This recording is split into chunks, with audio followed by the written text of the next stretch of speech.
Good evening and welcome to Prescription for Justice. My name is Martin Donahue. In 1866, a 16-year-old Bavarian teenager named Friedrich immigrated to the United States.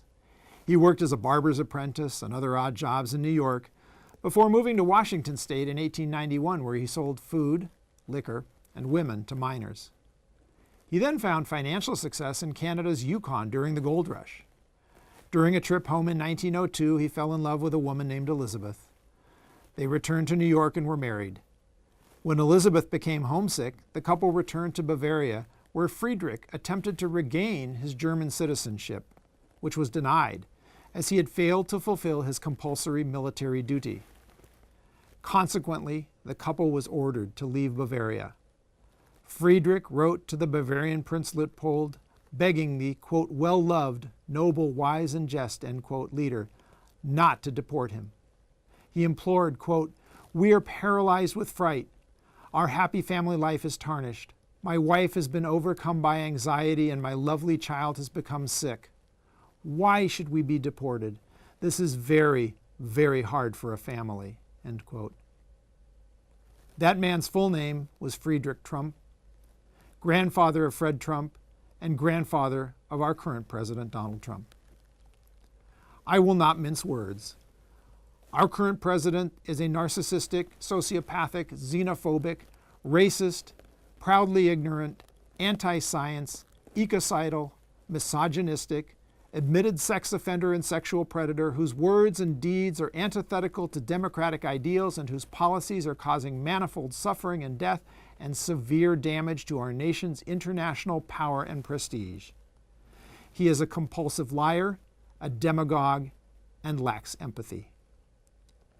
This episode is entitled Complicit, and it is directed at those who support our current president, who fail to acknowledge the very real threats he poses to civilized society, and who remain silent, grateful for the benefits he bestows on their wallets or policy agendas.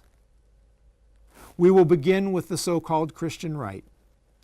69% of Americans identify as Christians, and the subset of these, known as evangelicals, are the most loyal supporters of President Trump. Many consider America to be a Christian nation. 40% of U.S. citizens state that they attend church weekly, yet actual head counts show that only 20% really attend weekly service.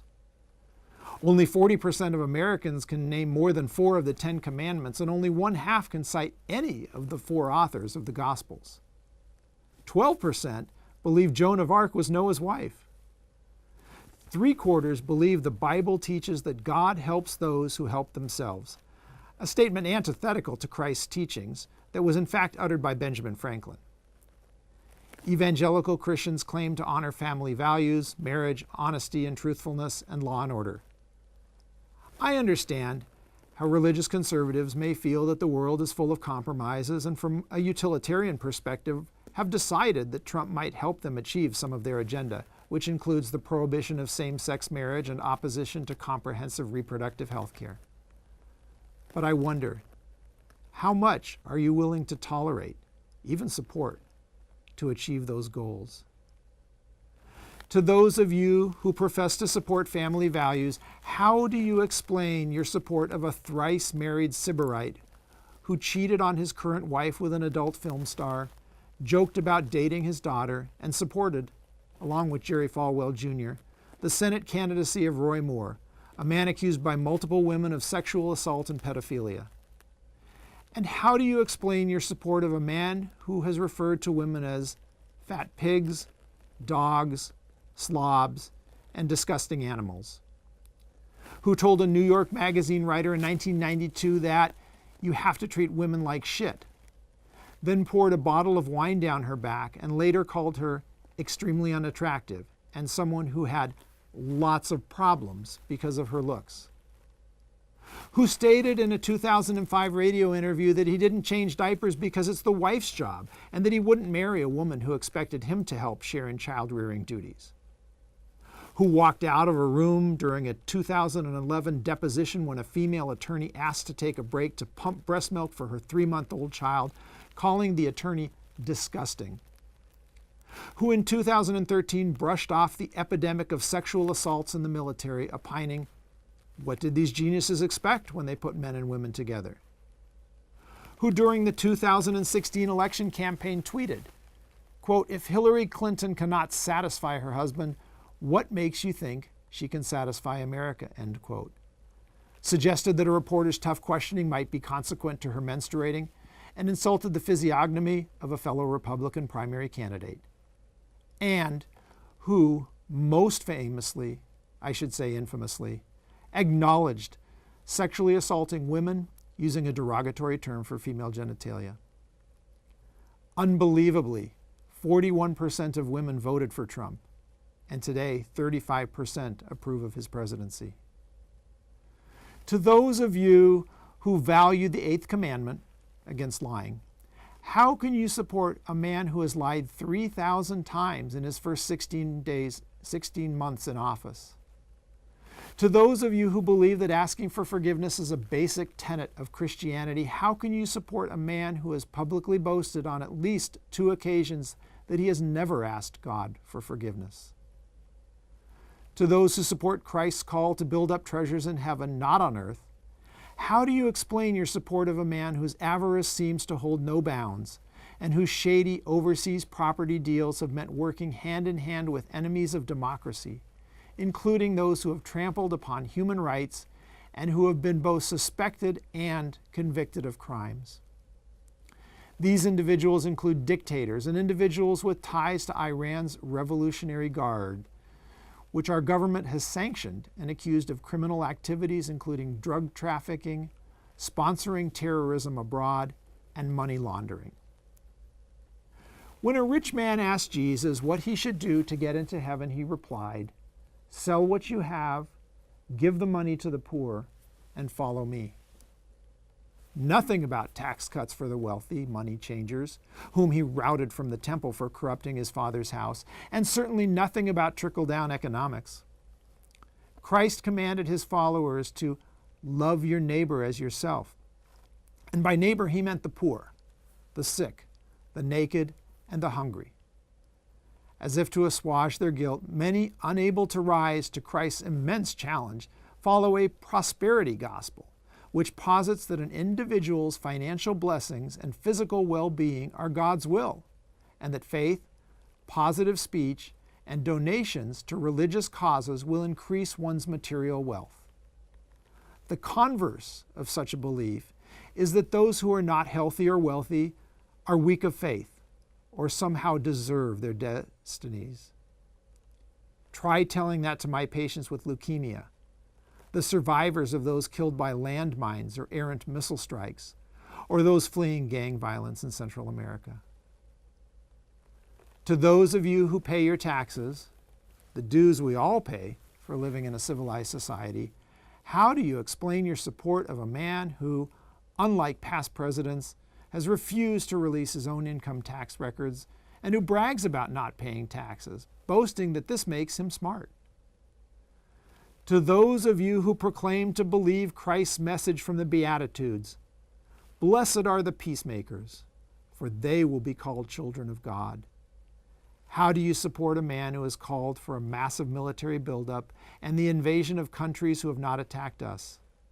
A man who has praised dictators like Vladimir Putin, whose government has poisoned, killed, and disappeared reporters, and which, according to all the major U.S. intelligence agencies, illegally intervened to sway the 2016 presidential election. Trump has also praised Philippine President Rodrigo Duterte, who compared his desire to massacre opioid addicts to Hitler's mass killing of Jews, bemoaned the fact that he was not first in line when an Australian missionary was gang raped during a prison riot, and referred to former President Obama and Pope Francis as, quote, sons of whores, end quote.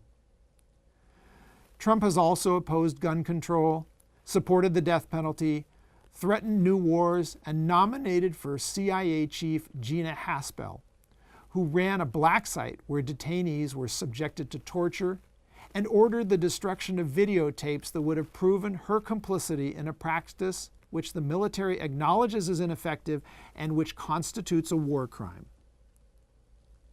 To Republicans who have tolerated Trump and at best offered muted criticism of his vile behavior, whether it is because his tax policies help your stock portfolio or the corporations for which you and most of the Democratic counterparts shill. You are complicit. To most elected Democrats who have timidly failed to oppose at every turn the excesses and criminality of this presidency, you are complicit. Your party has fielded too many stale, right-centrist candidates with little appeal to the average voter, rendering many Americans who long for remedies to their financial and social problems easy prey for the empty promises of the Republicans. To the media, many in your ranks are complicit. Most people do not have the time to read detailed investigative reports nor to examine the nuances of specific policy proposals, the historical antecedents and possible future ramifications of current events, or the veracity of claims by and against candidates and officials. Thus, our free press is obligated to convey facts, expose lies, contextualize current events, investigate malfeasance, and speak truth to power, all while avoiding, or at least acknowledging, potential conflicts of interest. Nevertheless, cable news producers fill hours of television with talking heads from the left and right sides of the political spectrum spouting the same tired talking points without challenging their factual misstatements or, better yet, using airtime to provide historical context and in-depth analyses of alleged and confirmed crimes and abuses of power. Admittedly, these are trying times for the press. The president has vilified major news outlets and verbally attacked numerous reporters, often using sexist and/or misogynistic language for trying to do their jobs. During the daily White House news briefing, members of the White House press corps call out questions they already know will be met with disdain and prevarications. Trump himself, and through his surrogate Sarah Sanders, obfuscates, denies the obvious, calls every critique fake news, and repeats verbatim racist, incendiary talking points from right-wing propagandists. Given the enormous workload of the presidency, it amazes me that he has time to watch so much TV, tweet incessantly, and play golf far more often than his predecessor, whom he mocked for being an absentee leader. Too often, the press fails to do its job. Reporters too timidly, aggressively query government officials. They're afraid of being denied access to the officials, perhaps. And for some, a focus on ratings or the agendas of their corporate owners, who are also heavily invested in manufacturing, energy production, entertainment, and other economically influential areas, leads them to alter or even eliminate stories. Sadly, many expressed outrage when comedian Michelle Wolf courageously and with biting sarcasm accused Sanders, the president's Pinocchio in chief, of lying and the press of not doing its job.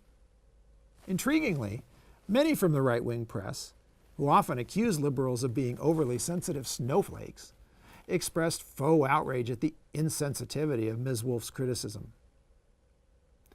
As a presidential candidate and experienced reality television host, Donald Trump manipulated the press into showering him with free and extensive media exposure for all sorts of pre-election antics.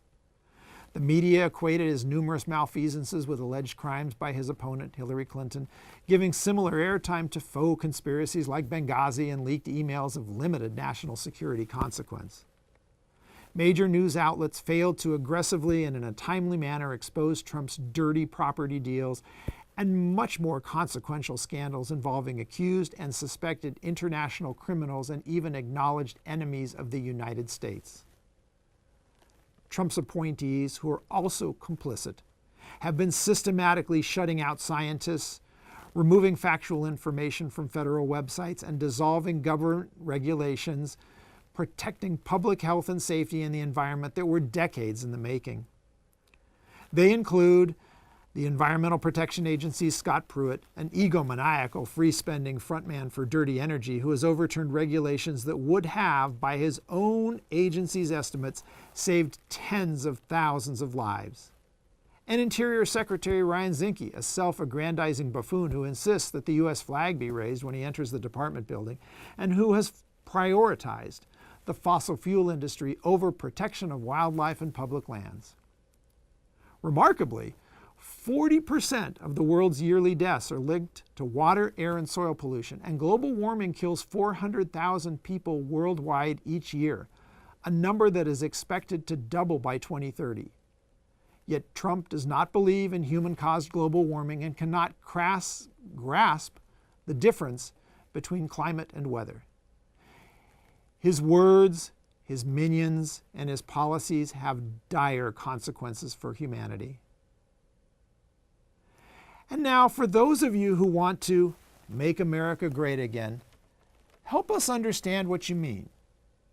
If you mean a country where all three branches of government are independent, mutually respectful, provide meaningful checks and balances, and carry out the laws codified in the Constitution and its amendments, even when such changes are way too long in coming, like outlawing slavery or granting women the right to vote, then I am with you. If you mean a country where whistleblowers and journalists are unafraid to take on powerful interests to expose the truth, as Daniel Ellsberg and the Washington Post did with the Pentagon Papers, or the same paper did with the Watergate scandal, then I am with you. If you mean a country which was a powerful force in international diplomacy, helping to broker peace deals between warring nations such as Israel and Egypt, and helping those we had defeated rebuild and develop democratic institutions, as we did with post-World War II Germany and Japan, then I am with you.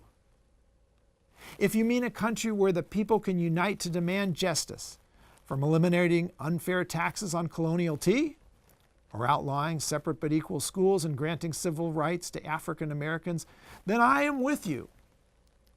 If you mean a nation where whether the president was a Democrat or a Republican, the office holder by and large treated his tenure with dignity and did not ridicule other countries' leaders and was not mocked worldwide as a buffoon, and whose ethical and financial conflicts of interest, which he refuses to acknowledge, make it seem as if the presidency is for sale, then I am with you.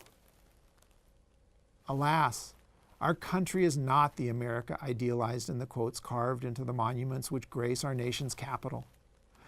While we were born from a group of exiles escaping religious persecution, we marginalize those who do not share the Christian faith and who turn the ideas of its central figure on their head. A nation founded by immigrants, we excoriate those coming here to escape violence, persecution, and poverty in their own countries, something many of our own ancestors did. We slaughtered Native Americans, forcing them off their land onto marginally habitable reservations, and kidnapped and enslaved Africans to build much of our infrastructure, including many of our government buildings and even universities. We passed racist laws punishing Chinese, Italian, and Irish immigrants in the early 20th century. And today we deport immigrants who have lived in the U.S. for decades, contributing to the economy and paying taxes, despite not being eligible for most government benefits, often separating families and banishing people to countries they have never known and whose languages they do not speak.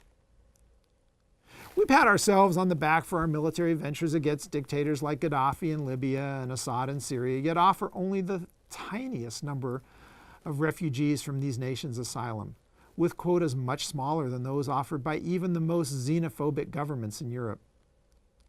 Have we forgotten the words on the Statue of Liberty, which welcome to our country the world's tired, poor, huddled masses yearning to breathe free? Remember, unless you are a Native American, then you are either an immigrant or descended from an immigrant. We like to brag about being the best country in the world, but by what measure? We are number 17 in education, number 26 in infant mortality, and number 37 in life expectancy and overall health. A nation where women still make 78 cents on the dollar.